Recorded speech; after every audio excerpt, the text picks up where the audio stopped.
Hello అండి, welcome back to my channel. ఎలా ఉన్నారు అందరూ? ఈ వీడియో నేను 13th ఏప్రిల్ రోజు తీసానండి. ఆ రోజైతే ఇంకా ఇల్లు మొత్తం క్లీన్ చేసుకుందాం అనేసి ఇంట్లో ఉన్న సామాన్లు అవన్నీ ఎత్తి బయట వేసేసాము. ఇంకా బట్టలు ఉంటే ముందుగా వాషింగ్ మిషన్లో బట్టలు వేసేసాను. ఆ బట్టలు ఉతికే ప్రాసెస్ జరుగుతూ ఉంటుంది. ఇంకా నా పని నేను చేసుకుంటూ ఉంటాము అనేసి బట్టలు అయితే ముందుగా వాషింగ్ మిషన్లో వేసాను కానీ ట్యాంక్లో వాటర్ లేవు. మళ్ళీ వెళ్ళి ట్యాంక్లో వాటర్ వేసేసి మిగిలిన బట్టలు ఏమైనా ఉంటే తీసుకొచ్చి మళ్ళీ వాషింగ్ మిషన్లో వేసి లిక్విడ్ పోసి అప్పుడు ఆన్ చేశానులేండి. ఈ లోపల మా హస్బెండ్ సామాన్లు అన్నీ కిందకి దింపేశారు. ఈ సామాన్లు ఎందుకు కడుక్కుంటున్నాము అంటే మా పిల్లలకి పుట్టు వెంట్రుకలు తీయాలి మా కులదైవానికి. ఆల్రెడీ మేము జనవరిలో సంక్రాంతి కోసం ఆల్రెడీ కడుక్కున్నాము. అందరూ కడుక్కొని ఉంటారు కానీ ఇప్పుడు మళ్ళీ కడుక్కుంటున్నాము. కంపల్సరీగా కడుక్కోవాలి. పుట్టు వెంట్రుకలు తీసేటప్పుడు పెయింట్స్ అవి కొట్టుకోవాలి. ఇల్లు మొత్తం క్లీనింగ్ చేసుకోవాలి. 20 అంటే పుట్టు వెంట్రుకలు తీయాలి అనుకున్నాము కానీ అన్ఫార్చునేట్లీ క్యాన్సిల్ అయ్యింది. ఎందుకంటే మా రిలేషన్లో ఒక తాతగారు అయితే మరణించారు. ఇంకా మాకు అంటూ అనేది వచ్చిందన్నమాట. ఇప్పుడు ఈ రోజుటికి క్యాన్సిల్ అయింది. ఇంకా 3 months ఇంకా మంచి రోజులు లేవు. 9th month కంప్లీట్ అయిపోతుంది. ఇంకా 11th monthలోనే ఎంట్రికలు అనేది తీసుకోవాలి.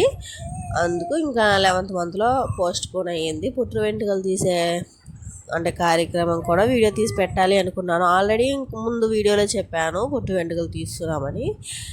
ఇంకా తీయకూడదు, దేవుడి ఇష్టం, మన ఇష్టం ఏం లేదు. మాకైతే అంటూ అనేది వచ్చిందనమాట. మేము దాయాదులం ఇంకా తీసుకోకూడదు. పరాయి వాళ్ళు అయితే తీసుకోవచ్చు కానీ దాయాదులు అయితే తీసుకోకూడదు కదా. ఆ రోజైతే చాలా కష్టపడి కడిగి తుడిచి మొత్తం అసలు ఎంత ప్రాసెస్, మళ్ళీ ఈ ప్రాసెస్ని మళ్ళీ రిపీట్ చేయాలి. 11th month పెట్టగానే ఇంకా మళ్ళీ కడుక్కోవాలి వెంట్రుకలు తీసే ముందుగా. అంటే ఇప్పుడు చూపించాను కదా, ఆ సెల్ఫ్ వరకే కడిగాము, మిగతా ఇంకా కిందంతా కడగదు. నెక్స్ట్ డే కడుక్కుందాం అనే లోపల ఆ రోజు ఈవినింగే అలా జరిగింది. సాడ్. ఒక పక్క నేను క్లీనింగ్ అనేది చేస్తూనే వంట చేస్తున్నాను. మా హస్బెండ్ సామాన్లన్నీ దించి పెట్టారంతే కింద, దానికే అలసిపోయి పడుకున్నారు. మరి దించి పెట్టిన దానికే అలసిపోతే కడిగి మళ్ళీ క్లీన్గా తుడిచి ఎక్కడెక్కడ సర్ది పెట్టి మాకెంత అలుపొచ్చి ఉండాలి. ఈరోజైతే వంకాయ ప్లస్ ఎండు రొయ్యల కర్రీ అయితే చేశాను. ఇంకా ఆ పని పెట్టుకుంటే వంట లేట్ అయిపోతుంది. అందుకని ఆ పని చేస్తూ ఇంకా వంట కూడా చేశాను అన్నమాట. కడగడం, గిన్నెలు తోమడం, మొత్తం క్లీనింగ్ ఒక్క రోజులో చేసేసుకుందామని ఇంకా మార్నింగే మొదలుపెట్టాము 6 గంటలకంతా. అప్పటికి మా హస్బెండ్ చెప్తూనే ఉన్నారు, ఇంకా 1 week ఉంది కదా, వెనస్డే రోజు చేసుకుందాంలే, ఆగు, ఎందుకు తొందర పడతావు అన్నారు. నేను వింటానా? నేను విననులేండి. అయినా కానీ వెనస్డే స్టార్ట్ చేస్తే ఒకవేళ వంట రూమ్ మొత్తానికి 1 రోజు 2 రోజులు సరిపోతుంది.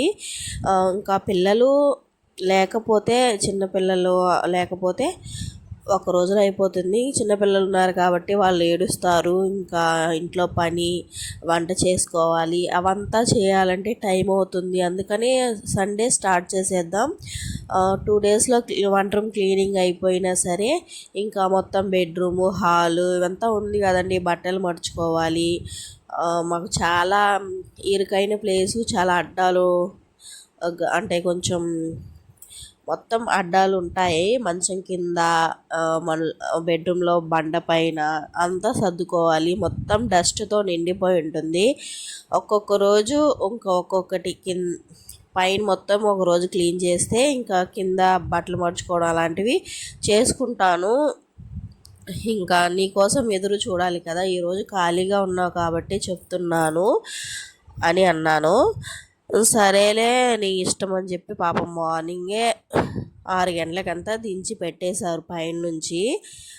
ఇంకా కడగడం అవంతా స్టార్ట్ చేసేసాము, అయిపోయింది. ఈవినింగ్ కల్లా మొత్తం ఈ సైడ్ ఇంతకుముందు చూపించాను ఆ షెల్ఫ్స్ అన్నీ అయిపోయాయి. కానీ అనుకున్నాము అయిపోయింది ఆల్మోస్ట్. ఇంకా రేపు ఒక్కరోజు కింద మొత్తం మొత్తం క్లీన్ చేసేసి సరిపోతుంది అని అనుకున్నాము. ఇంకా ఆ రోజు ఈవినింగే సాడ్ అలా జరిగింది. మా బంధువులకు తాతగారు అయితే చనిపోయారు. ఇంకా మాకు అంటూ అనేది వచ్చింది కాబట్టి ఇంకా పనులు ఏమీ చేయకూడదు. మేము పిల్లలకి వెంట్రుకలు తీయాలనుకున్న ఆ ఫంక్షన్ కూడా పోస్ట్ పోన్ అయిపోయింది. సరేలేండి, ఎప్పటికైనా తీసుకోవచ్చు. ఆ తాతగారు ఇంకా మేము మిస్ అయిపోతాము రేపటి నుంచి. ఆయనది మేము చూడలేం కదా, అదొక పక్క బాధ. ఇది తీసుకుంటాంలేండి ఇంకా 11th మంత్లో. కానీ మళ్ళీ గిన్నెలన్నీ దింపి మళ్ళీ తోమాలి, అదొక పని అన్నమాట. ఇప్పుడు ఎలాగో తోమి నీట్గా కడిగి పెట్టాం కాబట్టి ఇంకా అప్పటికి ఏం చేస్తామంటే మళ్ళీ మొత్తం దించేసి అన్నీ పేర్ చేసుకొని పైప్తో మొత్తం వాటర్ పట్టేస్తే ఉంటాయి. ఎవరో ఇంకా సోప్ వేసి దాన్ని కడిగి అంత ఓపిక లేదు. అది అనుకుంటున్నాము, ఏమో చూద్దాం అప్పటికి ఏం జరుగుతుందో.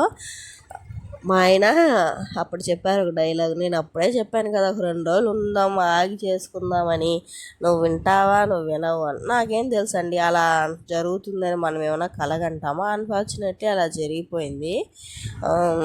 తాతగారికి సీరియస్గానే ఉన్నింది కానీ ఇలా చనిపోతారని ఎవరూ అనుకోలేదు. ఉంటారులేండి అనుకున్నాము అంతే. అలా జరిగిపోయింది. ఇంకా మొత్తం క్లీనింగ్ చేయాలంటే బాగానే ఉంటుంది, నీట్గా పెట్టుకుంటే ఇల్లు బాగుంటుందండి. కానీ అంత ఓపిక లేదు. అసలు ఎంత క్లీన్ చేసినా సరే బొద్దింకలు అనేవి వచ్చేస్తున్నాయండి. అసలు ఎలా వస్తున్నాయి ఏంటి అనేది అర్థమవుతుంది. మీకు ఒకటి చెప్పనా, బొద్దింకలు మెయిన్లీ నాకు కొన్ని రోజులు అర్థం కాలేదు. అసలు నేను ఇంత నీట్గా పెట్టుకున్నా ఎలా వస్తున్నాయి, ఎక్కడి నుంచి వస్తున్నాయి అనేసి మళ్ళీ అర్థమైంది. ఏంటంటే మన షింక్ ఉంటుంది కదా, ఆ షింక్ పైప్లో మాకు షింక్ పైప్ నుంచి బయటకు అంటే వెళ్ళి అక్కడ నుంచి మున్సిపాలిటీ కాలువల్లోకి వెళ్తాయి వాటరు. అంటే పక్కనే ఉందిలేండి కాలువ అమ్మాయి. అది ఆ పైప్లోంచి అక్కడికి వెళ్ళడానికి ఒక చిన్న హోల్ అటాచ్ ఉంది, దాన్ని లేపవచ్చు. అప్పుడు ఒకసారి ఎందుకో దాన్ని లేపదామని లేపితే బొద్దింకలు ఫుల్గా ఉన్నాయండి అక్కడ. అప్పుడు అనిపించింది, ఓహో బొద్దింకలు అనేవి ఇక్కడ ఇప్పుడు మనకి డ్రైనేజీ కాలువ ఉంటాయి కదండి, మున్సిపాలిటీ కాలువలు వాటర్ వెళ్ళేవి, అక్కడి నుంచి ఆ పైపుల గుండా వచ్చి సింక్లోకి వస్తాయి. ఇంకొకటి బాత్రూంలో ఉంటాయండి, లెట్రిన్లో కానీ ఉంటాయి, మామూలు బాత్రూమ్ హోల్స్ వాటర్ వెళ్తాయి కదా స్నానం చేసినప్పుడు, అక్కడ నుంచి కూడా వస్తాయి. ఎక్కువ మందికి మోస్ట్లీ వాష్రూమ్స్ ఇళ్ళల్లో ఉంటాయి కదా అటాచ్ బాత్రూమ్స్, అలా బాత్రూంలో నుంచి వచ్చే అవకాశం కూడా ఉంది. మా బాత్రూమ్ కూడా పక్కనే ఉంటుందన్నమాట, అక్కడ నుంచి వచ్చే అవకాశం ఎక్కువ ఉందన్నమాట. మోస్ట్లీ షింక్ ద్వారా వచ్చే అవకాశం ఉంది. అప్పటికి నేను చాలా రోజులు షింక్ని నైట్లో గిన్నెలు క్లీన్ చేసిన తర్వాత కవర్ చేసేసాను. అప్పటికి వస్తున్నాయంటే ఇంకా బయట నుంచే వస్తుండాలి బాత్రూమ్స్లో ఉంచి, లేకపోతే బయట చిన్న హోల్ ఉన్నా సరే అవి వచ్చే అవకాశం ఉందండి. ఇంకా మనం ఏం చేస్తే కాక్రోచెస్ పోతాయి అనేది నా మైండ్కి అస్సలు తట్టడం లేదు. ప్లస్ నీట్గా లేకపోయినా కానీ కాక్రోచెస్ వస్తాయి. చాలామంది నీట్గా పెట్టుకున్న కాక్రోచెస్ వస్తున్నాయంటే ముందు చెప్పిన రీజన్స్. ఇంకొకటి బాత్రూమ్ మాకు దూరంగా ఉంది, మాకు షింక్ లేదు అన్నప్పుడు నీట్గా లేదని అర్థం. సరే అండి, నా వీడియో మీకు నచ్చిందని అనుకుంటున్నాను. ఇంకా మంచి యూస్ఫుల్ వీడియోస్ అయితే నేను పోస్ట్ చేస్తానండి. నాకు తెలిసిన మా ఫ్రెండ్ లవ్ స్టోరీ ఒకటి ఉంది, చెప్పాలనుకుంటున్నాను. ఇంట్రెస్ట్ ఉంటే కామెంట్ చేయండి. బాయ్.